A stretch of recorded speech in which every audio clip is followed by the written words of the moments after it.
Welcome to the Depths of Motherhood podcast. I'm your host, Danielle. In season 8, we're exploring what it means to reweave the village, to return to connection after generations of being told we have to do it alone. And truthfully, I'm still finding my way too. Like many of us, I'm saying yes to a new way, learning to notice my old patterns of survival and finding my way back to a life that aligns with the heart. I hope that each episode feels like you're sitting around the fire with a group of friends in raw, honest conversations. I'd love for you to get involved in this season, so please write below in the chat or come to join us on our social media page. And if you go to the show notes, you're going to find my newly released book, Reclaiming Circle, a guide to holding women's circles. Thank you so much for being here, and I'm really looking forward to seeing what comes through in this season. Welcome back, everybody. In today's episode, we're going to be exploring how inner child practices can help us understand our triggers, soften our reactivity, and parent from a more conscious place. Joining us is Lavinia Brown, a trauma-informed psychodynamic coach, mother, educator, and host of the Becoming Untriggered podcast. We're going to be talking today about how unresolved childhood experiences can show up in our daily lives as a mother.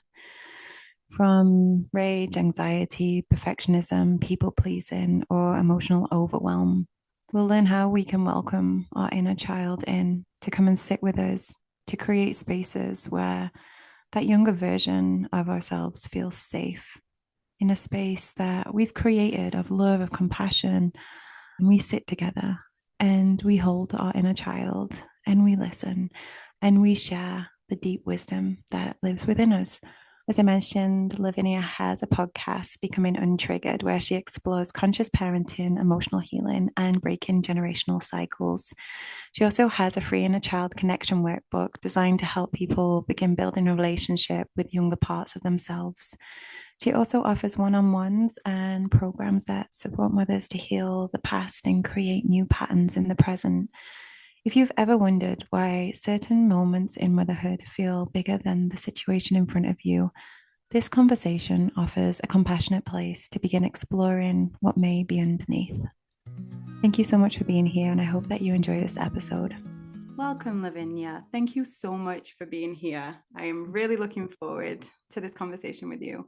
I'm so excited to be here. I love your page. I love what you do. It's such a privilege to be here. I'd love to begin by finding out more about you, how you came to doing this work that you're doing today. Basically, I was struggling. The inner child was like the thing that pulled me back into the land of the living kind of thing. I had 3 kids in 3 years, which was maybe a little bit silly. I look back, but it's what I thought was what I wanted. I wanted them to be all close in age, to get on and all do the same things and be each other's little friends. But it was really, really tough. And after my second, who just wasn't the people pleaser, frankly, now I can look back, and my first was such a people pleaser. My second just wasn't having any of it. And coupled with that, I still don't know what it was, but she obviously had some kind of tummy issues or digestive issues, just cried. She was in pain, I think, some kind of allergy, crying all day long. And I just couldn't do it. I could not do it. And you know what it's like. There's no village. No one helps you. I remember distinctly leaving not one, but 2 voicemails, because no one picks up the phone, at the local GPs, at the, what are they even called? The person that comes to check how you are, in tears, like sobbing, children crying in the background, saying, I can't do this. Please, can someone get in touch? I'm really, really struggling. Never got a call back. And that pissed me off.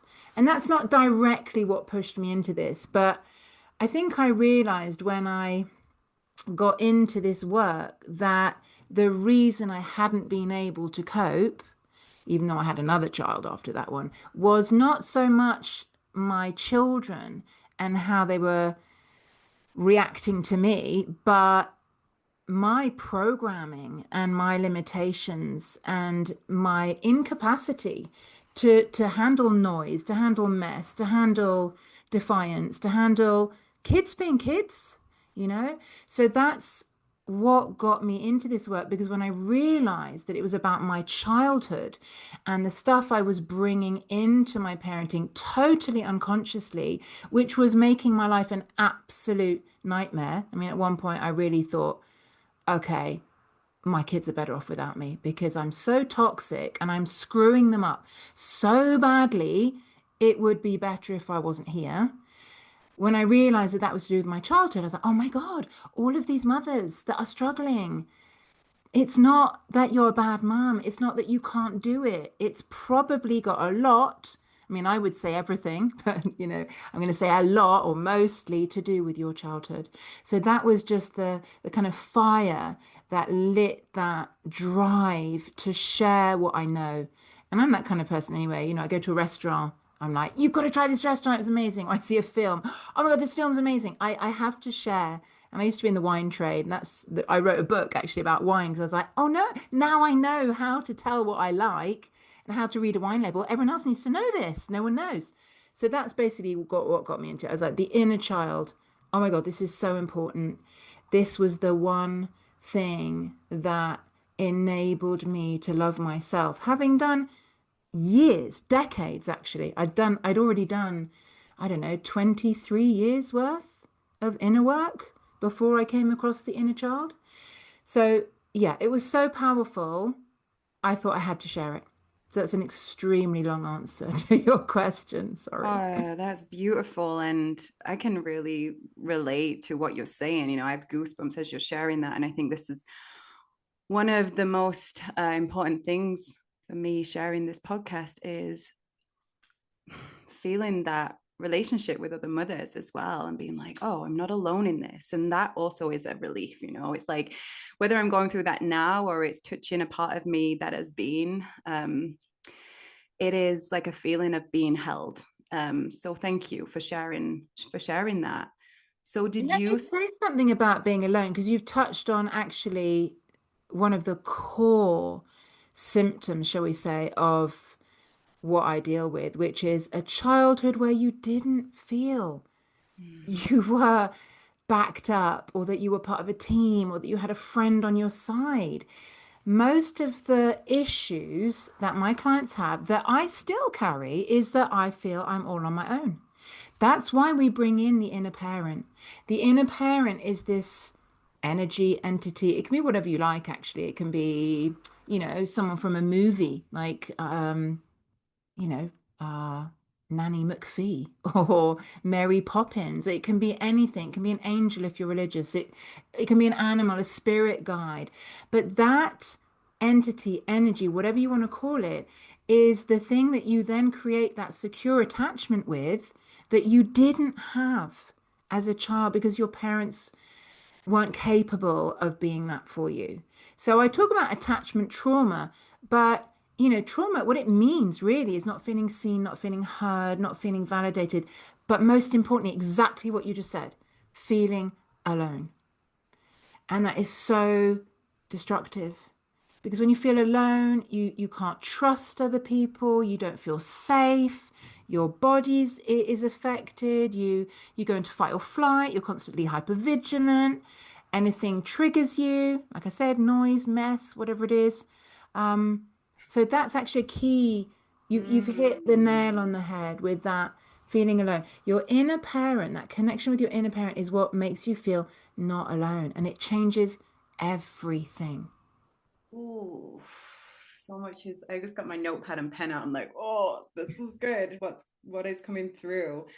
So do you think this is why it's triggered so deeply when we have children? Because a lot of us we go into this kind of isolated state because of how the families are made up now, the dynamics of the family. Yeah, I think we're physically alone. We're not in that proverbial village. It just doesn't exist. Like I said, I left two messages on this woman's phone. Actually, it's a team. So I'm sure more than one person heard it. That's their job. But I guess they'd say, well, that's not my job. Go and see a counselor, go and speak to someone, find a friend. But, if you don't have family to whom you can turn, and you've been brought up in a society, which we all have to a certain degree, where the qualities of independence, self-reliance, self-sufficiency are what is lauded and what you're meant to put on your CV. I'm a good worker, self-motivated. It's always self, self, self, isn't it? Mhm. So you not only did you perhaps grow up in that environment where your parents weren't there for you, but then you're trained into being this little automaton that can produce results and be efficient and productive for another company by yourself, that you don't actually really notice that you need anyone, I think, until you're initiated into something like motherhood. Maybe it's the death of a family member, maybe it's um, the breakup of your parents, but we all come across some kind of initiation, and some of us have them before motherhood, some of us don't. But if you haven't had it before motherhood, then that's a pretty big one. And Mhm. yeah, I think we can go through life being quite self-reliant and not being vulnerable, not realizing that we need other people because we've been taught that that's the way. And Mhm. then you come to something where you're literally flawed physically because it's so tough and you're probably sore and hurting and in pain. You've got these role models, people that are getting Mhm. a bike and doing fucking spin class 2 weeks later, whatever.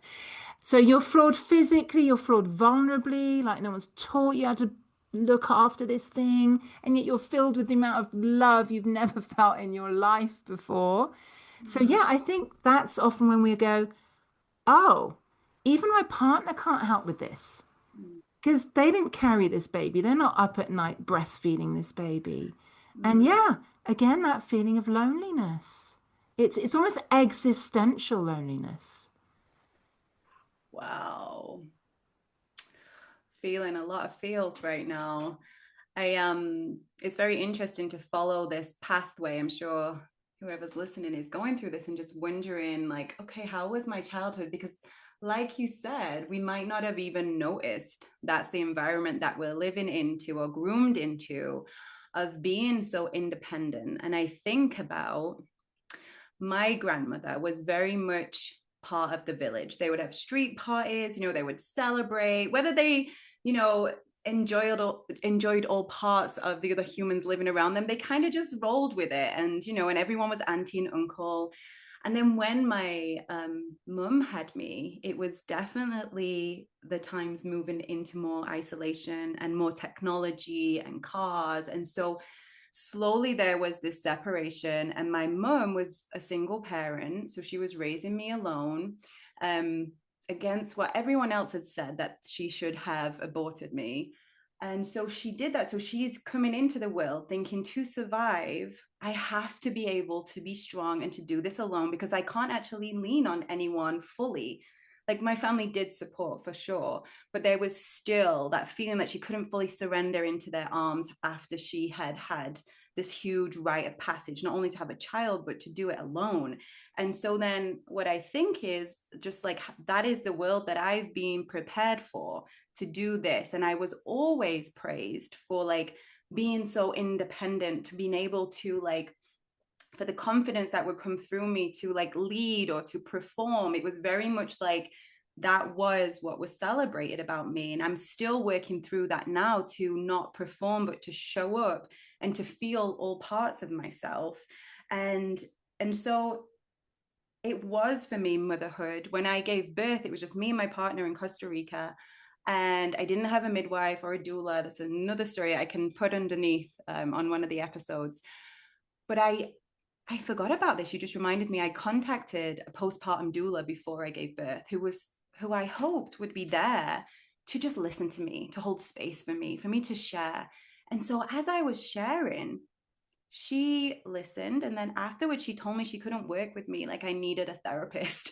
And so my walls got thicker. I was like and then I said to her, like, because I paid her for a lot of money for the next few months, and I also then had to fight to get my money back, and it was like it was such a difficult time for me because it was then ingrained in, you have to do this on your own. All the outside world was telling me, by the way, you're doing this on your own. I'm so sorry. Hmm. That is awful. That's awful. So not only had you kind of broken that pattern of being utterly self-sufficient, you thought ahead, thought this might be a time that I possibly need someone that can really be there for me, invested in it, and she betrayed you. She let you down. And not giving, I Mm. hope you got your money back in the end. I did, and Oh it my was God. it was a That's tricky one not because it was straight okay. after my I gave birth, so I was like, I don't have the energy, but I got it back. Yeah, Yeah. well, that makes sense why you do what you do, right? Mm. You hold space for others because that part of you still wants space held for you. Well, that's why I do what I do. You know, we give what we need. Doesn't mean that you still need it badly. You are giving it to yourself, but through giving it to others, as well. But yeah. So yeah, that aloneness is often an echo of the aloneness from childhood. And I actually believe, this is my personal belief, that postnatal depression is not always about birth. It happens, yes, it's postnatal because it happens after birth. Yeah. But what are you grieving? Yes, you might be grieving that you've become this new mother, that you don't really know what it entails and blah, blah, blah. But I think a lot of that is grieving the mother that you never had. The capacity for love that you're now feeling in your body that you're trying to give, and then going, well, hold on, didn't my mum feel like this? Because surely she did, because this is what motherhood is, and why didn't I get the feeling that I was loved in the way that I love this new being? And I think there's a grieving process that takes part for the mother you never had, which is lumped in with postnatal depression. Oh, it's hormonal, da, da, da. Maybe, maybe, yeah. But I think there's a big part of that that is, again, childhood stuff coming up. And it would make sense because if you look at the initiations and the rites of passage that we go through, for example, menopause, I think, again, a part of that that's not talked about is how the stuff that you haven't yet processed will come up. So it's coming up in motherhood after birth, it's called postnatal depression. It comes up in perimenopause. And again, it's called perimenopause. But I think we just don't give enough space to the emotions that we may not have been able to process at the time, which are coming up because of this rite of passage, because we're being asked to step into a bigger version of ourselves. So it's all normal and it's all okay, but that doesn't mean it's not really, really hard. Wow. Wow. Yes.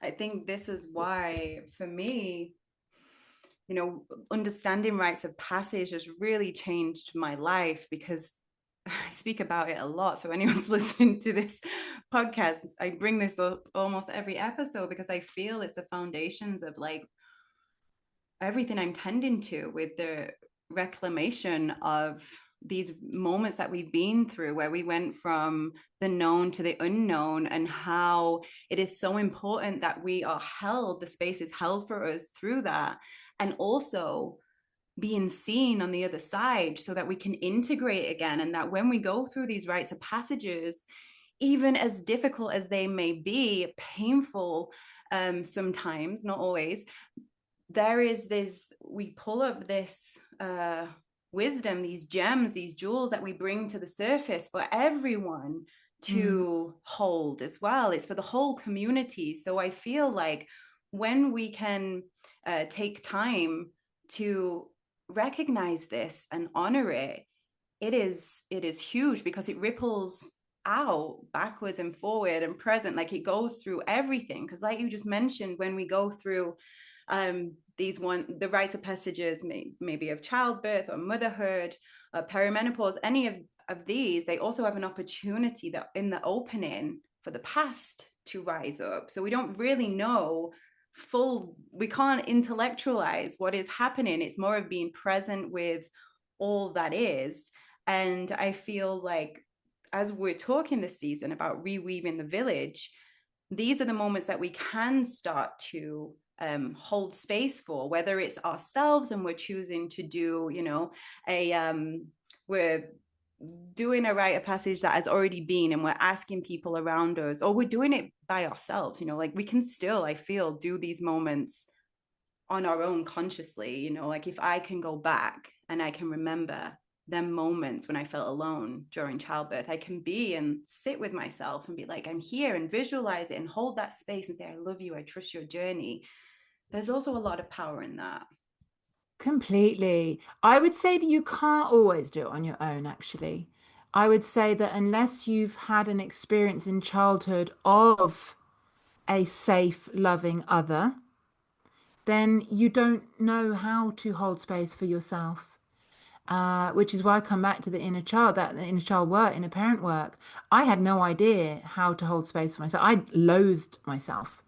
I didn't even like myself, let alone love myself. So I didn't have any resources to call upon, which meant that I was always turning towards other people because my inner child was always in charge, and the inner child is dependent on other people to behave in certain ways to feel safe. And that's why it's so sad that that woman that you hired wasn't able to do that. I mean, I admire her honesty. She was obviously triggered. You stirred up stuff in her. She wasn't able to process it, but she shouldn't be in that job.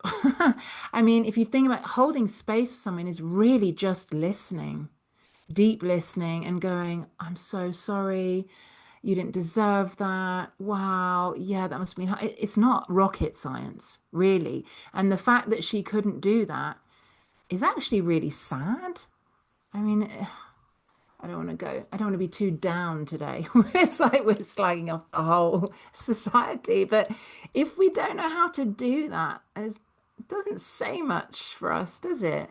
I think it's helpful as well, though, to mention it, because for listeners who are looking to call in that support, whether it's in physical or online, to ask the questions like, how is it that you hold space? Like, what did getting to know somebody before they call them in? Because now I understand what it means to hold space through going through these moments, being able to sit in that place of observation and witnessing with deep love and curiosity without even, the mind can come in, it might try to solve it, but then anchoring back in the heart. And in that seeing of someone, true deep witnessing, there's a remembrance that comes through. They remember their light, they see things more clearly.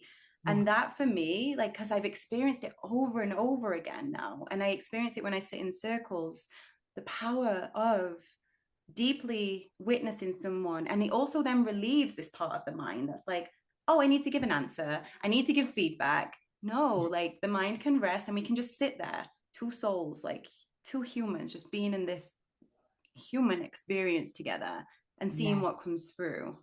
Yeah, totally. The mystery, right? Yeah. Allowing space for the mystery to come in. Because, I mean, I think a lot of the times that I'm coaching people, they'll say something, and then I can think of a couple of times where my mind's gone, oh shit, oh, I don't know what to say. And I had to like quickly in a parent. I mean, this is rare, but and I'm like, it's okay. I don't need to know the answer. Mm-hmm. I'm not being asked to fix anything. And Mm-hmm. then just go, yeah, that this is interesting. That's quite tricky. And then the moment I leave a bit of space, this kind of inspiration is like, oh, I've got an idea. How about we do this? What do you think? This might help. And they're like, yeah, yeah, yeah, yeah. You've got to leave that space. And but again, it's back to our training. I think we have kind of been trained to fix. And it's what I say over and over again to my clients when I'm teaching them how to inner parent. I would say the inner parent does two things. Number one, mine's she, so I'm going to say she's with you. She holds space for you. She agrees with you. She normalizes what you're feeling. That's step one. And then step two is she reassures you that she's there, that you're not on your own. But however many times I say this, I'll say like, "How's the inner parent going?" Yeah, yeah, I'm not sure. And I'm like, well, talk me through it. What are you doing? Like, what happens? Then I say, "You're safe. You're okay. It's okay." And I'm like, "Okay, so that's lovely. I love that reassurance, but that's not actually what you want to hear. then. That you're fixing, because your inner child might be like, no, I don't feel safe. No, you're safe. No, I really don't feel it. It's okay. No, I'm not okay. It's okay. I'm not okay. It's okay. Yeah. So you've got to be like with whatever's there, whether that's a socially acceptable feeling or not. I Mhm. don't know whether this is, I don't know. It's the way I do it anyway. But if, say, I'm really, really angry with my partner or my child, I might get my inner parent then to go, oh my God, I can't believe they just did that. That is so annoying. Of course you feel like this way. Even though, a parenting expert might say to me, well, you shouldn't feel angry about that. Well, the fact is I do. Yeah, I do. Absolutely. So that's what's coming up in me. So it's important to validate that and not to go, oh, you're fine, because you're not fine in that moment. And when Mm. someone says to you, whether you're angry, ashamed, guilty, sad, yeah, that makes complete sense. I really get that you feel that. It goes within seconds. So that's what we have to kind of remember. It's not about fixing. No one needs fixing. We just need to be heard, especially like you said, in today's society where we are so isolated. Well, I think Mm. we're all craving to be heard. Sometimes I have a fantasy because I do this job and I'm always, I don't know if you feel the same, I'm always holding space for other people.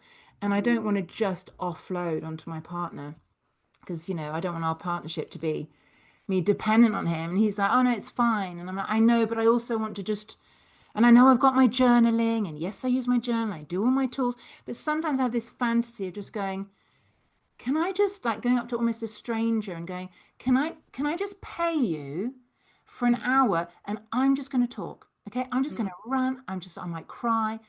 Can you just listen? And that's not the same as counseling or therapy or anything. Because even I think in that relationship, part of us is going, oh, is time up? Oh, am I like wasting time? Am I making the most of this session? And sometimes we just want to talk, just like Yeah. blah, blah, blah, especially women. We Yeah. just want to let it out, not feel Yeah. like we've taken up too much, like in a circle. You might feel like, oh, Mm. I'm taking up too much time, no one else Yeah. is speaking. So I just Yeah. have this fantasy of going, can I just talk and I'll tell you when I'm done and you just charge me. And that's cool. I feel like that would be a great circle. To just Should have we two set one people up? paired up and just be like, okay, one of you is practicing holding space and one of you is practicing just seeing what comes out without trying to even fix the words or put them into a right sentence. Just like let it all out. It is wow, like meet in the moment. What is? I was when you were saying about, emotions coming up with your family in your family, and I think about my daughter. If she falls over and hurts herself and I'm like, oh, you're okay, she'd be like, I am not okay. Like, by the way, I've hurt myself and I am sad. Like, she will tell me. And so I really love seeing how my daughter gives me feedback. If I fall asleep and do the patterns that maybe I was brought up with, like, oh, it's okay. Like, she'll be like, actually, no, it's not. I'm feeling this way. And I'm like, wow, go you. And she's only 4 years old, but she knows when I'm trying to take away what she's feeling compared to if I'm sat with her, like, come, like, I don't even need words, just like, let me hold you, like, fine. And then it just like softens and opens and passes, it's just like held. So that for me is like a really good reminder with when I'm going through things as well, because if I try to change my mindset, be like, oh no, I can't be angry or I can't be jealous or I can't be this or that because this means this about me. It's like then I get even more like frustrated as I try to like really navigate my experience instead of being like, yeah, I'm feeling like really angry right now, really, really, really mad. And what my practice is now, because I've had a lot of experience with just feeling the sensations, I just lay down. If I get a moment, like, or sometimes it's not possible, I just sit and I just feel what the sensations are. I feel them moving. I say, okay, like, I think it's anger, but then I feel it. And it's usually like a twisting, a turning, going to my hands. And then after I've watched it, like felt it for some time, it starts to soften. And there's this opening where I can make the next step. And it feels so much closer to like my heart space. And it hasn't rejected anything. It's just met the moment as it is. Yeah, I love that. And also recognizing which part of you maybe is Mm, feeling that way. So when you said sometimes you judge yourself and like clamp down on, oh, I shouldn't be feeling that. It's like, yeah, maybe your adult shouldn't, right? Inverted commas. But your inner child or your inner teenager is. mm, So I used to often say to myself, oh, that's so ridiculous. Oh, that's so pathetic. Those were the two words I'd use, like ridiculous or pathetic. Back to this like strong thing we were talking about mm. earlier. Need to be strong, need to be self-reliant. And my partner said to me once, like, because I said it out loud, it's so ridiculous. And he said, who are you talking to right then? Ooh. And immediately I was like, oh. My eye roll, my inner child, because that was the part that I was judging as being Mm. ridiculous, because that is exactly what my parents would have said, buck up, don't be silly, you're fine, get a grip, kind of thing. So when this part of me was showing this, I can't do this. I'm feeling really vulnerable. I don't feel safe. I'm overwhelmed, basically. My adult was going, don't be so ridiculous. Well, what does that mean? That means you're wrong. You're wrong. No, part of me is allowed to feel that way. That's what a child does feel. So, yeah, I love what you said, like allowing the feelings, but I think even adding that extra element of, well, which part of me is feeling that way? Because then that can give you kind of an added dimension to releasing the feelings, and you can maybe give that part the support that she needed and didn't get when she was whatever age she was. Wow, that's so that sentence as well. Like who are you talking to and who is talking? That is wow. What a good phrase to bring in the moments. And how But would this is year-long work. I yeah, mean, like that's what I was gonna ask. Like how can we get there? Like what would you advise or recommend for people who are wanting to tend to their younger self, to their inner Mm. child? Where would we begin? Exactly where you started. I think with the question, how old is the part of me that's feeling this way? Mm, And it's not always obvious. And people are like, oh, I don't know, this number came in, but maybe it's not that. Don't overthink. How old is it? 5. Yeah, 5. That's what came up. That's just go with it. Your psyche's in charge. Your brain is not in charge. I mean, I know people would start, oh, your psyche's your brain. Okay, maybe I don't mean psyche. A part of you that knows is in charge. I call it the psyche. The mind, let's say, the mind that tries to be in control and understand and compare and contrast and pigeonhole. That bit is not in charge. So you've got to go with what comes up. And often, I don't know if you felt this, when you allow a feeling, and you also touched on this, what's happening in my body? So I'll say to my clients, so what sensations are you feeling in your body right now? And they might ignore that question and go straight to emotion. So be like, okay, so we've got guilt, got a bit of anger, great. So how do you know you're feeling guilt and anger? What sensations are happening that tell you that that's guilt? Okay, I've got constriction in my throat. I've got like a pressure in my chest. Not because you need to know this, but it's just adding, like I said, dimension. You've got this feeling and you're unpacking it a little bit more. And the more you can unpack it, the more it might lead to the original wounding. So you've got the age, you've got how it feels in your body, and how it feels in your body is how you can track it. Well, that's at least how I track it. Like you can go back and go, oh, is that constriction still there in my throat? Oh, no, it's gone. Oh, that's good. What about that pressure in your chest? Uh, a little bit. Okay, so just sit a bit longer. So almost like you're gauged for whether that emotion, I like to call it energy in motion because it's just energy.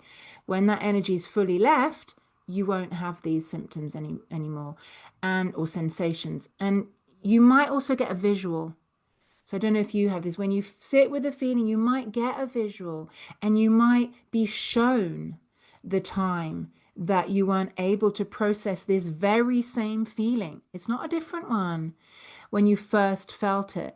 And that can help you bring in that inner parent guide that you didn't have at that time. Sometimes it's easy. sometimes it's not so easy. So that's like a starting point. Um, deep, deep, deep, deep wounds take more unpacking and more gentle unraveling, which is really annoying sometimes. I mean, I was It's really just funny. Sorry, go on. no, go. I was just crying for an hour before this bloody podcast, thinking I can't show up with like bloated eyes, like I mean, because there's this wound. Like my childhood, I've worked on it for so long, and I would say I'm 99% healed, but there's stuff going on with my brother right now that's just stirring the pot, and part of me is like, seriously, like I'm so over this now, but there's still a part of me that I'm judging because she keeps getting tripped up by it. And again, I was talking to my partner. It really helps to talk to someone else. He was like, well, this is coming up because she still needs to process these feelings. I'm like, seriously, I've processed for fucking decades. But, who am I to, again, that's my mind. My mind going, you should be over this. We've done this before. But I can't argue with the feelings coming up. So, I'd said to my partner, I just feel like I'm climbing this hill and I'm a pure soul and I just want to embody love. That's all I want to do. And that's what I'm on earth to do. I know that that's, the only thing that matters. And I just feel like my family are constantly tripping me up, tripping me up. And both my parents are dead now. So it's like they're tripping me up beyond the grave. This like, we haven't I won't go into it, but the estate hasn't been finalized, and my brother's kind of representing them. And I feel like I'm falling flat in the mud. And not only am I picking myself up, but I'm picking them up because I care, because I love. And it's like, how do I embody love, which is obviously what I want to do on a spiritual level. And it's my ideal, it's my value to be kind and accepting in this very human world where not everyone wants the same as you. And, Yeah. when my partner just went, well, go, you've got the visual, go and act it out. So I did. I was like, no, but I haven't got time. I've got a podcast. I've got time. But I did had a little cry. God knows if it's gone. But when you get given that visual, it's like, okay, you've been given a gift that's almost like a hook for you Mm, to hook the feeling onto. And if you don't have a visual, that's okay. You just sit with the feeling like in the way that we described. Where do you feel it in your body? How old is the part? mm, But just basically being guided through a process that's pretty uncomfortable and not nice. But when you have done it, as you said, you do feel a shift. And we should be taught how to do this in school. If we haven't had it in school, we should, doulas, everyone should know how to do this for us. More people should be teaching us how to do this because it's the bedrock mm. of staying healthy mentally, emotionally, and physically. Really. Oh, wow. Firstly, thank you for sharing what was happening with you before you came on. I feel like this is really important with me when I do circles, especially physical circles where we share how we're arriving. And we don't even have to say the actual situation. We can share as little or as much as we want. But usually I start off with saying, how are we all arriving in our body? Like how could you describe the sensations? Because a lot of women will later admit that they have a very strong anxiety with gathering with other women. And I think a deep part of it is to be fully seen because we're not used to it anymore, of being really seen. And that's what happens when you create these spaces of deep love and awareness, is all parts of us are allowed to come to the table, whether we say it in words or not. But there is that opening to be fully seen. And yeah, I've noticed this over and over again, the same pattern of the fear of being seen because we maybe haven't been used to it and it's like alien to us. And so that's why when I always start, I'm like, what is the sensations? And then we can all arrive and share how our energies are without even telling too much, because that's when I notice the ego gets involved, when there's a feeling of oversharing or not Mm. saying what we mean. And like you mentioned before, we've not got all the time in the world in circle, we've just got a small bit of time as we pass around.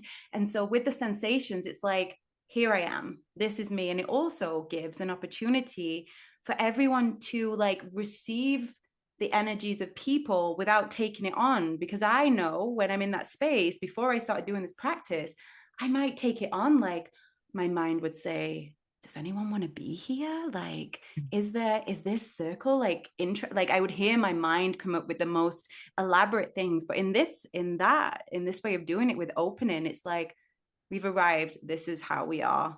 And there's so many threads to that, but the sensations are real. Like these are what are real. And I feel when we have these moments as well, like you mentioned, these, I think you mentioned it like a gift, of having these arisings, I think to myself, um, well, then my whatever part wants to come up feels safe enough to come up to be seen. And I always get this visual of like a well, like being thrown a rope down, like come down and you can come back up, but you go down to feel and to sit with. And it's not that it's going to be resolved or fixed. It's just like a genuine curiosity and that energy, that like motherly energy of staying, like the earth energy of staying, of witnessing, of not leaving, of not trying to fix anything, but just holding the space so you can feel without closing down. Because I think a lot of the time what I notice is people being able to reach that point, but then it being so overwhelming when the mind comes in to try to fix it, that there's a closing down and a running away and of like, well, I can't solve it, so what's the point in even being with it kind of vibes. Mm. Mm. Yeah. I love that analogy of the well, actually. That's really powerful because you are being held by the earth. That's really nice. Mm. And I wanted to just like weave this into community, because I move around the world. I've been in many different communities that have been created intentionally. And still, even with all of these practices, with all of the things that we can do, hours and hours of different events to connect to parts of ourselves or deep spiritual work, when it comes to the real, like, human connections, when things arise, when people get triggered and all of this is where I see there's a part missing. Because I look and I feel and I see that if we can bridge this gap back to one another in the moments when a real arising happens, a real moment of, let's say, conflict, or somebody's triggered Mm. and an emotion comes up, but staying with it, how do you feel like this kind of work can help us to stay without closing down, without putting up a fight, or without trying to prove that someone's right or wrong, but really just being in it more Mm. vulnerably? I think this is true of all relationships. Comes up a lot with romantic relationships, right? Well, she said that, so I reacted. Well, he did that first, so I reacted. Well, yeah, you both reacted. I think, again, the key, I'm saying it again, how old is the part of you that's reacting? What is it that's being tr stirred up in you? We all get triggered. It's normal. Like I used to hold circles in person, and I'd always do the same as you. What's alive in you now? What's alive? That was the first question. What's your name and what's alive in you now? And I really believe in naming what's there, because through the act of naming, and it can be out loud, it can be to someone else, it can be to yourself, you are validating yourself. So we can do that with children. I often say to my mum clients, if you're feeling you're starting to feel overwhelmed, the noise is getting to you, you're feeling like, oh, I don't feel safe. You can always say, you're not blaming your kids by saying, I'm starting to feel a bit overwhelmed. I'm going to go upstairs just to ground because I don't want to be shouty, mummy. right? And just saying it out loud is almost like having an inner parent going, yeah, you're saying it to someone that's there. You're not on your own. Back to this theme. You are not on your own. And I think in circle or in community or someone annoys you, it's if you're having a disproportionate reaction, then you know there's work to do. And sometimes it's not possible not to overreact because you haven't yet done that work. So that's what I work with women on when they're yelling, they're shouting, they're hitting, maybe they're manhandling, they're slamming doors, because you're going into trauma response. When you're a trauma response, your prefrontal cortex, which is in charge of, executive function, rationality, logicality, it's not online. It's not online. So there's no shame in you having something that takes you over the edge. But we're talking about times when you are perhaps aware that someone's triggered you. So a minor trigger, like that you're thinking, God, they're so full of themselves, or can you just shut up? Or yeah, you're thinking maybe they're too arrogant or they're boring or you just don't like their face. So I like to say to people, we all judge, we all want to be better humans, but it's normal to have these not very nice thoughts sometimes that are quite judgmental. They probably come from your childhood, what you heard your parents judging other people for, right? That's where also the work comes in. But if you feel that, just go, okay, I've just made a judgment. That's okay. That's what I think. That's what part of me thinks. And not necessarily trying to go, oh, that's not nice. We must be kind. We must be loving, da da da. Well, that's just come up. Let it go. Let it go. And I guess that's you could do if you're in your adult, if it was something more like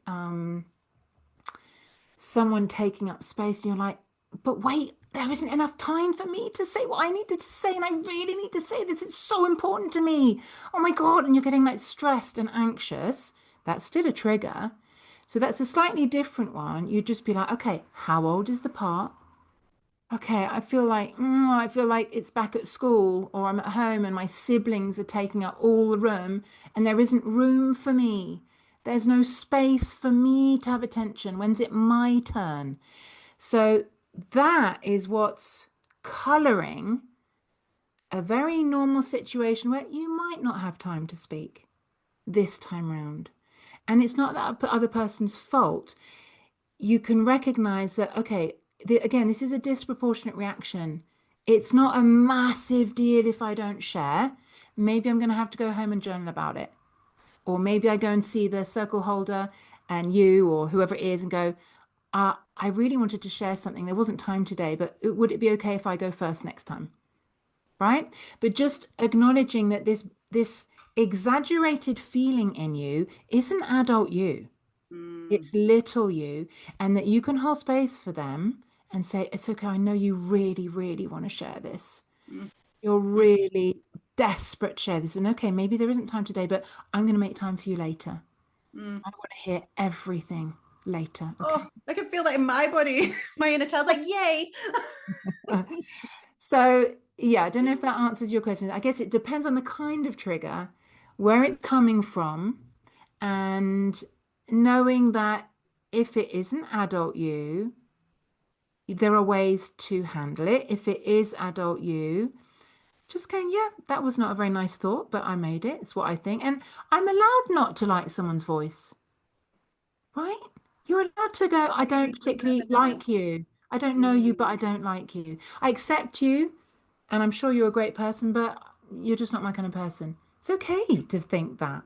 We're not Jesus, you know. I just think, first of all, noticing, right? That's the yeah, key point. just noticing, yeah, I Noticing. don't you like that person. Yeah, That might noticing the change. thoughts, the Yeah. body feeling.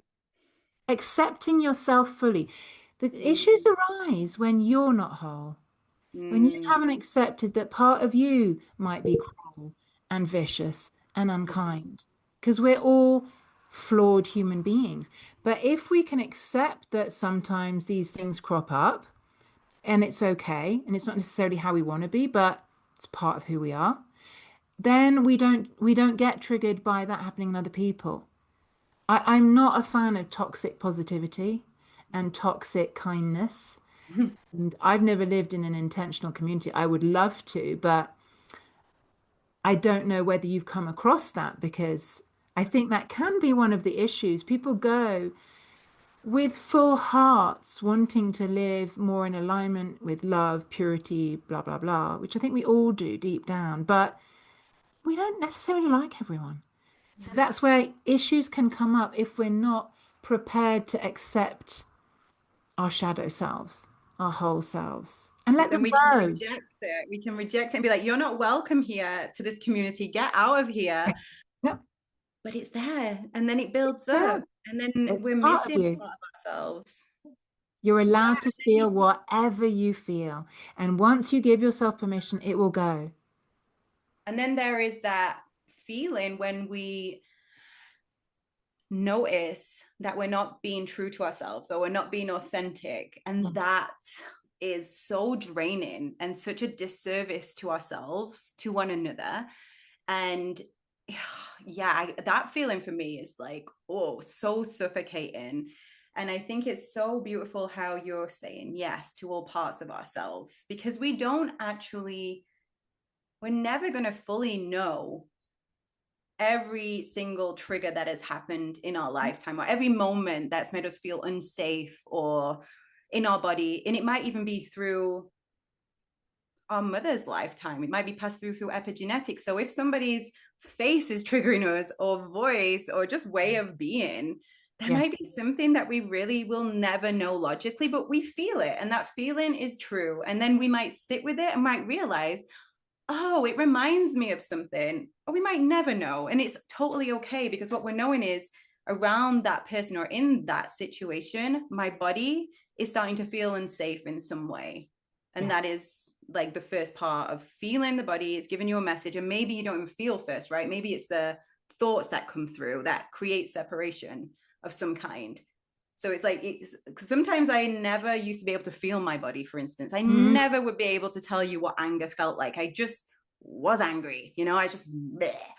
And now I can slow down enough to feel the sensation of anger. And every time it's very, very similar. It's different a little bit, but it, like, where its origin point is and how it moves is very similar, linked to that emotion, but also not always. Like, I could have labeled something as anxiety based on the situation, and actually what is happening is like a deep heart repair or healing or flood, which also feels very similar to me as anxiety, as the energy flushes through.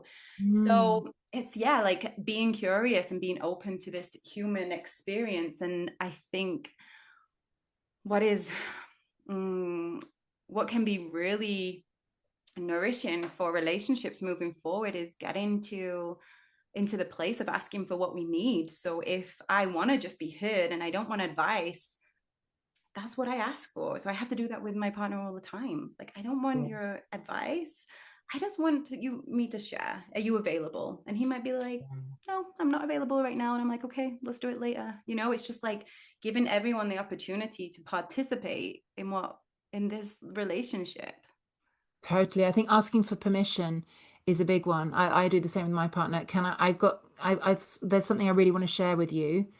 Uh, Let me know when that's a good time. Because it's not always a good time. And you want them to turn up fully with their listening ears on, fully present. And why should they be present if you just spring it on them? But the thing that you said, I think that's what I'm struggling with right now, like today. It's back to this kind of, you know who you want to be, but it's all very well. I guess maybe I'm contradicting myself. It's not about toxic positivity, but I know I'm here to accept myself and others and to love, not in a toxic positive way. But at the same time, that's not about being a doormat. Mm-hmm. So where, like, it's almost like, what does love look like in a practical sense? I'm being shafted right now by my brother, like absolutely Mm-hmm. morally, legally, ethically, honestly, it's psychopathic behavior. So and I'm kind of like, well, what do I do? What does love look like? Or, like you said, boundaries. Where do you set a boundary that ring fences your self-love and what you need, whilst also showing up in the world in a way that you believe is the right way. It's a really tricky one. It is. Um, Thank you for sharing that. I had a similar, not, it's not, I don't know your experience, but with my brother died a few years ago. Um, but he, when he was alive, was going through some really intense stuff, very big emotions. Me and my brother had been brought up together and we were so close. But as we got older, we started to separate. We had different views and different ways of handling things. And I had to create a boundary to protect my energy because I was getting drained. Like my daughter was 2 and he was calling me at 1 o'clock and 2 o'clock in the morning. And it was these patterns, like these same patterns. And I was trying to hold space for him, but he would never call me when he was sober. He would always when he was drunk. And so I created these boundaries. And then I would like sit and I would pray and I would feel our heart channel connected, that bit, that connection beyond like our the other layers of our being. And I would trust in that. And I do this now still when there's difficult situations. It's like to the person, I'm like, I know we've got stuff going on, but I know there's this heart channel. And this really helped me because after he died, which was by his choice, I didn't have people would ask me like, do you feel guilty about anything? But I trusted because I was showing up in this heart space that however I was meant to show up was that way, and I stayed available in the ways that I could. And that just practice really helps me, and I share this with other people who are in relationships with people who are going through these like deep dark nights of the soul, because there is such a tendency to want to fix someone because you love them, you don't want them to go through pain, you want to just make everything okay. And probably a lot of parents feel that with their kids as well, just like want to yeah. make everything better. And still we all come here with our own unique essence and our own like drive, what will move us towards certain things and away from others. And I really trust in this space of the heart, because it can look from the outside like I'm disconnecting, like don't want anything to do, like nothing, but inside I'm like deeply connected to the situation or the feeling, I am so holding space for it. And I trust that however these interactions come or however the next moment comes, will come, and it'll be so much more clearer when I'm in that space of trust. So it's not passive at all. Like it's the opposite of passive, because staying to feel is Yeah. like the most courageous thing that we can ever do. And holding boundaries is even more like courageous because it takes effort to say no or to say yes. Yeah, it's a tricky one, isn't it? One of my people that I follow, a mentor, teacher, whatever you want to call it, says neither accept nor reject. Mm. So it's kind of like you said, and you post a lot of, I think, a lot of your, well, I'm going to call it political because you refer to it as political posts because I know someone went, no, it's too much politics. But these kind of posts that are deeply moving in Mm. whatever way they move you, it's for me, it's about engaging without accepting or rejecting, which kind of doesn't make sense, but it kind of does. It's like you can't get too involved. And it's back to someone triggering you or someone not treating you right. It's about engaging, like for you, you're saying your heart channel, you're there, you're feeling it, but you're not entering so into it that you lose yourself, and you're not entering enough that you're not engaging. It's God, being a human is so sometimes I'm like, I'm done. Thanks. I've done the lessons. I'm all right now. Thanks. Can I Yeah, go I now? post that image Can I regularly when leave the the aliens come table? in. Can I leave the table now, please? I'm really done. Oh And my that's when we need that God. break, don't we, to return our energy home, because we are so interconnected. And that is a truth. And now, because we communicate a lot through this language, we can be in relationships with this language that we didn't even create. It was given to us and it doesn't even fit how we're feeling. So, no wonder it gets complicated when we start trying to figure things out with these words and how the words are like arranged in our brain. And I really feel like being able to hold space for things that are happening in the world for me has helped me to tap into my creative expression, which for me means my true essence of like how to show up in that moment with whatever it is, like a trust that I can, it will flow through instead of always having to prepare it. Because I notice like in myself, if I have some anxiety around something, I prepare the interaction in my mind. And I'm like, well, if I say this, then they'll say that, and blah, blah, blah. And it like never works out like that. And so, what really helped me recently with something that happened was I was preparing for confrontation and conflict around a view that I had that I know and I knew another family didn't have.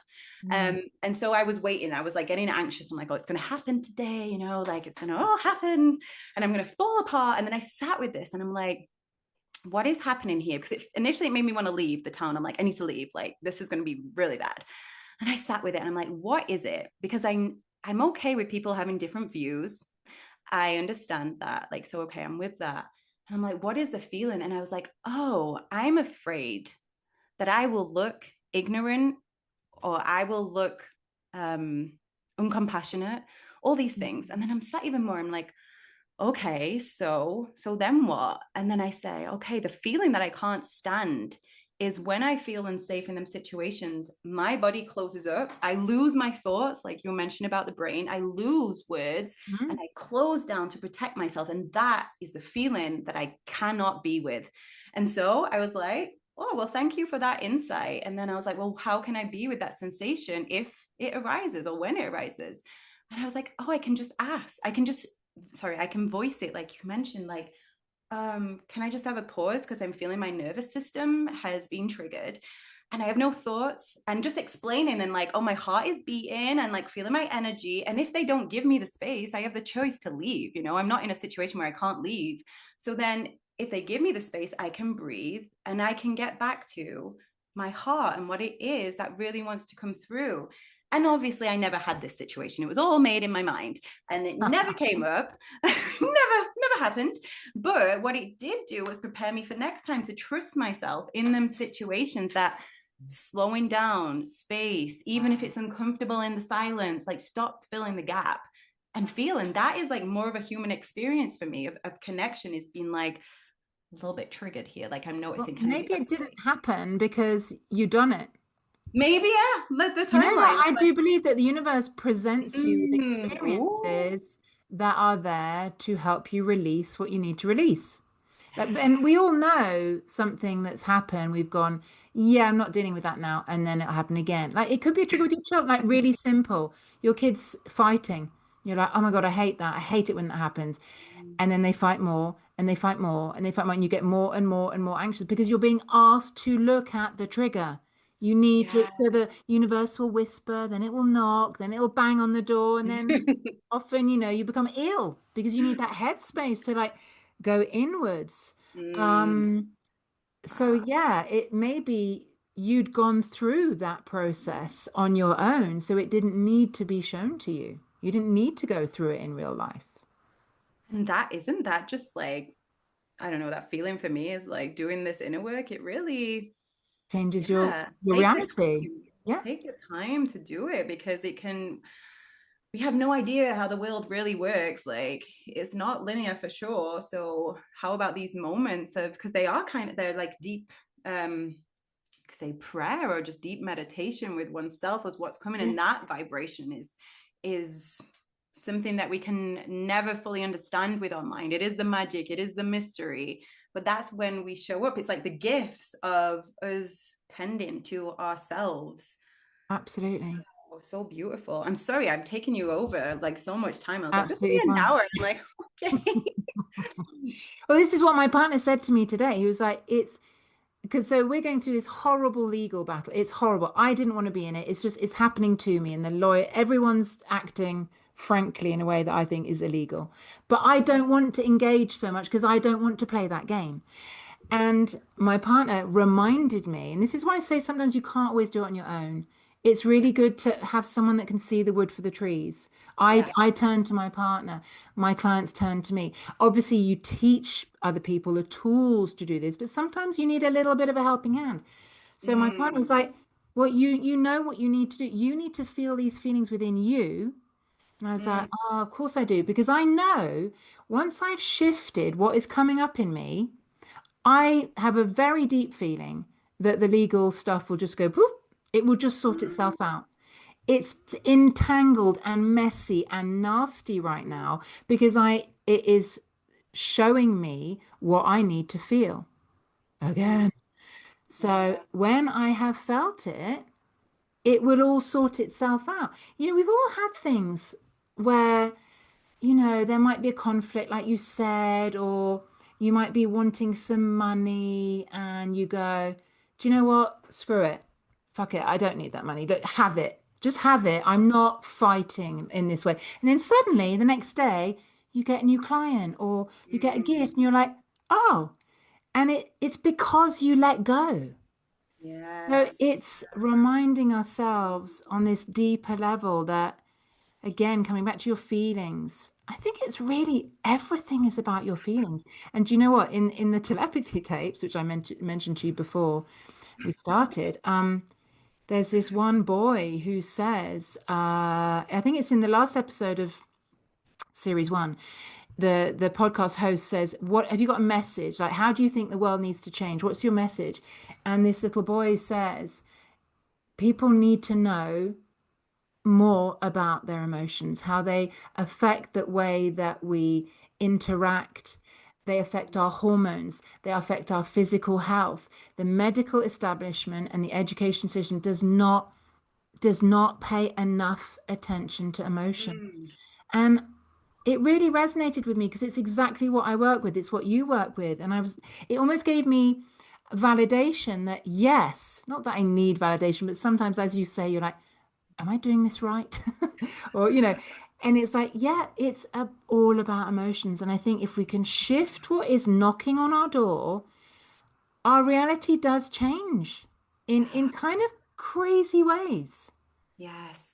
And that's And probably why the school system and the medical system have whole encouraged us to disconnect from how we yeah, feel, to like sit in these chairs all day and like go to the toilet when you're told and don't drink water. It's like totally, constantly disconnecting from our bodily totally. messages, from our body wisdom over and over again till we don't even know when we're feeling angry or sad or happy or whatever. We just become these, just playing out the You become a pattern. walking mind. They Mm. want to intellectualize everything. So you're a little intellect on legs. And I Yes, don't and think it's that serves rewarded. us. Yeah. It's Like just you, I couldn't feel any of my feelings. I couldn't feel my body. I went to very intellectual schools, very intellectual university. I could argue, inverted commas. I could give a good argument. But I've realized more and more, and especially this year, because of this legal battle, and because of it's almost like we're seeing world dynamics for what they are now. And I'm seeing this pattern everywhere, and it is coming up for me everywhere that there's a certain way of thinking which is very intellectual, and I'm not, that's a criticism, actually. I'm not saying that that's a good thing. It's very mental and it's very materialist. It refuses to see that anything outside of the material even exists. But when you don't agree with someone that has this stance, and I used to have this stance, I used to pride myself on being able to trip people up intellectually and go, oh, well, what did you say? Why did you use that word? Because actually, that's not what you meant. It's bullshit. And now I see that the people that argue like this, if you don't agree with them, they belittle you and they make ad hominem attacks. So they make personal slights and they think you're crazy, or they say you're not qualified, or that you're stupid, or that you don't understand. That's not an argument. It's not an argument. And I just see this happening everywhere now, not only on the personal, but on the political, on the world stage. And it's actually really empowered me to go, oh, hold on. We're just on different, like, we're just in different, I don't know, realms or fields or resonances, frequencies, whatever you want to call it, but you're not going to get anywhere. These people don't. want to engage, and you can't get them to engage. And that's again going back to this thing. I'm boring everyone with this thing that happened to me today, but it was like I don't need to write an email and, like you said earlier, like work out how I should say it and what words going to be the most impactful. No, I need to just feel the feelings that this email has brought up in me. That's all I need to do. And things will shift because that's what I'm being asked to do. It's not about it's not about meeting other people on a level that doesn't feel good. Mm, Again, your that. body's going to tell you it's going to what's happening in your body, Mm, and being guided by that, even if you don't know what you're feeling, even if you don't know what sensation, it's like, does mm, this feel good to yes. engage? No, it Hmm. doesn't. Okay, so exactly like you and this woman, you were going into the ins and outs and what am I going to say? And then how would I have the most impact? What words should I use? Forget it. And then you were like, no, hold on, what's it bringing up? Oh, Mm, fear, unsafety. So let's just mhm. feel that. And it never had to happen. So, I'm telling myself this as much as Oh, I'm telling anyone else. We're all on this learning curve, aren't we? We're yeah, all learning. I always say to my client, I'm just a couple of steps ahead of you. yeah, I'm not better. I'm not wiser. I might have had a bit more experience. I might be a bit older, but I'm on this with you. We're yeah. all in this together. And if we can just remind each other to feel. Yes. It's not about the mind, the Mm, intellect, the argument, the education level. yes. Not where it's at. And moments of feeling are never wasted because I feel like that is what we've been told. Like it's lazy, or, like all the words that would be when you're spending time with yourself, and also how it's been distorted of what self-care looks like, where again we're paying for things, we're going out, when actually the ultimate self-care is just checking in moment to moment, like how we're feeling, and honoring that, like rekindling the relationship with our body.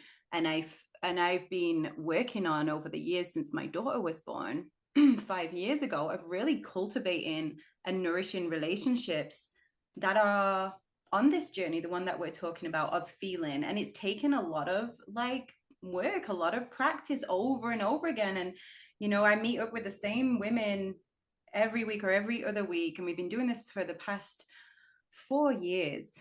And it is so beautiful to see how we hold space for one another and how much gratitude we have. And we live all around the world.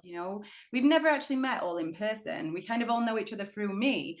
And we've just cultivated and worked on this deep relationship that needs of nothing, actually. There's no desperation. It's just because we all know how to hold space for one another, and we know how to listen and reflect back. And that for me is what's important. And I noticed I had this vision of the village or the community, of like how it would look and like how people would interact, and like my mind, blah, blah, blah. And I'm like, oh my gosh. And this has only just come to me recently, to be honest, when I've been doing this season of like, it just has to begin where we're at. And it's going to look so many different ways. But the most important thing is that we stay true to these relationships that we're trying to cultivate, and to know when something feels good and when it doesn't. Like, just first of all, just super, super simple, and getting used to what we're talking about here, of like voicing how we're feeling. Because um I feel very comfortable now. If I am feeling lots of stuff, or if I'm tired or exhausted, I feel very comfortable in sharing that, and adapting like any events or meetings that I have planned. I'm okay with sharing that. And I like to role model it and share that with others so that they can also do the same when they need to. And what I feel happens in that space is, when I'm feeling any kind of anxiety, social anxiety, that might disconnect me from people that I really like spending time with, I feel a little bit safer, kind of um taking it with me instead of just closing it off. So every time I go and hold personal circle, I'll always, more than likely, like 80% of time, have this anxiety inside me that will say, maybe not this week, maybe a different week. And actually, I know this feeling now so well that I say, come on, let's go. We're just going to start off simple. We're going to have some cacao. Like, we're just going to see how we feel. You're going to be great. Like, and then I acknowledge it, and then we go together, and I bring it to circle. I say, hey, like, look who's with me today. And it feels so good. Like, and it's not just good for me, but it's so refreshing for everyone in the space as well to be able to say that too, to be able to be really honest with how we're arriving and to know that it's not just going to block off our life experience. And this is the way of the feminine, isn't it? Mm. I mean, I know this is what you do inside out, but if you work in a company, it ain't feminine, usually, usually. But the schools, the patriarchy, institutions, it's all about the intellect. It's not about your body. It's not about feeling. It's not about vulnerability. It's not about co-creation. It's about the hierarchy, the pyramid. The higher up you are, the less vulnerable you are, the more omniscient you are. And yeah, I love that. I love being vulnerable because of the magic that happens when you are. People feel seen and everything can open up, can't it? And I hope the world, I think the world is, I don't know, maybe it's getting worse before it gets better, but Mm. the more How we to can surround yourself with them share, people. yeah, and the more we can role model, even just like on a podcast like this, that Yeah. we're not perfect, we're still doing the work, and that's Yes. okay. I think the more people feel safe wherever they're at, the Mm. more they can accept their inner child. Like you call you're bringing your anxiety along. I'd say that was my inner child. So however we picture it, it's about making space for that part. And that's a beautiful point. Like this is the next exploration I want to go on. I'll probably do this today now we've had this conversation. Like which part of me is that is putting the heels down, not to want to go. I'm gonna that's really beautiful. Thank you. It's like another level to this because this first is like the primary of like, okay, this is feeling, and then taking the time to go back and being very specific actually with like, oh, there was this moment that happened. You wanna share about that? Like, and maybe visuals, maybe more of a sensation, but we're there. And I feel like it might not happen overnight where our body communicates clearly, but just making the space, like taking that ceremony almost to make time, which is protected with ourselves over and over again, it becomes clearer and clearer. And I feel like that is part of the evolution of humans, is just getting more clear with what our body is saying and being able to stay with it through it all, instead of trying to create this perfect, like shiny human being, which is, we're humans, we're gonna have stuff, we have all these things moving through us. So I want to say thank you for that. This conversation, like I could go on forever, and I feel like we have, it's been great, but I would love for you to share where we can find you, what it is you're offering. I need to come to your circles, that's for sure. So I'm going to put that out there. I've been meaning to for like probably a year. I keep putting it off. I'm like, no, no, I can't. So just putting that out there. You can find me on Instagram, Facebook, the usual suspects. I'm at the Inner Child Healing Expert. And my website is laviniabrown.com. So I've got, obviously on social media, it's all free. I've got a free workbook that you can download from my website, which is actually really deep. It's not one of these like, oh, it's a workbook and it's got like 4 lines. It's actually really worth downloading. There's a whole section on self-care, what that means. There's managing your emotions, which is almost like a taster to this work, like how to get a feel for inner child work, whether it resonates, because everyone's going to resonate with different tools, aren't they? Inner child work really resonated with me, which is why I'm so passionate about it. And there's a section on communicating from the heart, which we also kind of touched on. So that's all free. And then obviously I've got different ways that you can invest in working with me. I've got some foundational courses that are self-led. I've got my signature holistic program and community, which comes with calls, 2 calls a month, which is really beautiful. We're in community and healing together in the way that we've described. And then I've got my one-to-one work. So lots of different ways to be held and supported in this work, whether you're at the very beginning or whether you've done a bit. And then I've got my podcast. So my podcast is with my partner, who I've referred to several times today, because he's my little anchor, and that's called Becoming Untriggered. Oh, beautiful. Thank you so much for everything that you're sharing.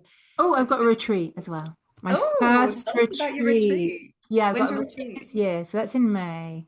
So I've been doing this sort of for 10 years now. This is my 10th anniversary, and I've always been terrified of doing a retreat. And it's funny because now I'm like, yeah, retreat, bring it on. I'm really excited. So it just shows how you evolve into your capacity as space holder. So yeah, the retreat's going to be a weekend in the UK, and we're quite near airports. So we've already got someone coming from New York, so it's absolutely a global thing. And I'm excited to bring more of what you do into this retreat because my coaching's quite intense. It's we go to what needs to be done and we do it. There's not much ritual or ceremony. There's quite a lot in my program because you're kind of self-led. But here I just really I'm feeling this calling to get up close and personal with the feminine again, have people experiencing nature, experiencing what it's like to be in circles. So of course it's about the inner child, but it's also going to be a lot about healing, being seen, accepted, all that juicy stuff that we don't always have time for in real life. I love that. Honestly, if I am passing through, I'll let you know. My inner child is playing with my real child. I have my daughter at the window, just like, let me in, let me in. Right She's now. going, you're done now. You're done. And she's like, that's it. You did it. Thank you so, so much. I have really enjoyed this conversation. Absolutely beautiful. And thank you for everything that you're doing. You are so welcome.